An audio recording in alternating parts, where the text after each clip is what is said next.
Now we're going to work on catching some goats to hoof trim them.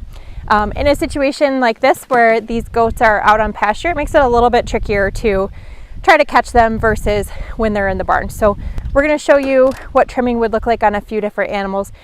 These guys in particular did get trimmed before they were turned out to pasture, so their hooves won't be as overgrown as we might see when animals are outside and on pasture where they might have rocks or other things to kind of crawl on. We actually have some concrete blocks that they jump around on. It does wear their hooves down more than them being inside in the barn. So trimming isn't as necessary. But as you'll see while we're taking these videos, we have one that's limping. So we'll get to take a look and see what's going on with her. So the first thing that we're going to do is try to catch them as safely as we can. I probably am going to regret doing this on video, but it'll be okay. So you can see that in this pasture setup, we've got some hog panels that essentially create a little bit of a corral.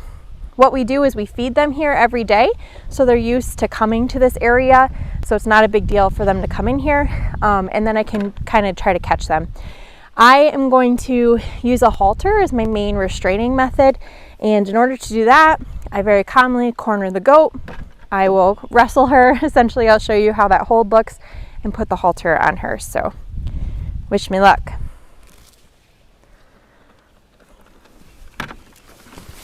Okay, so usually with goats, especially ones that might be a little bit more friendly, by the time you can kind of catch them around their neck and their heads, they kind of calm down. So all I'm doing right now is I have one hand that's underneath her chin, one hand that's on the other side of her neck, and I'm using my body weight to kind of push her to the side a little bit.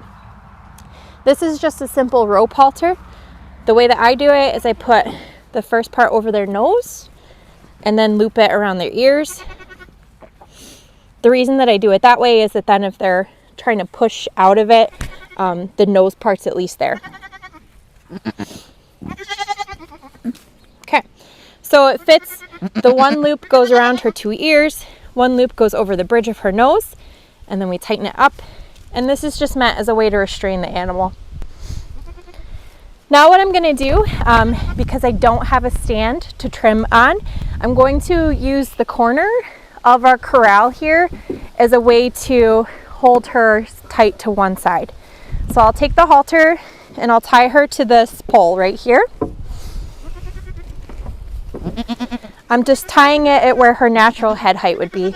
If you tie it too high, they can hang themselves. If you tie it too low, they can essentially somersault over. So usually if we can hold it to where her natural head height would be, it just helps to keep her safe and it keeps me safe too.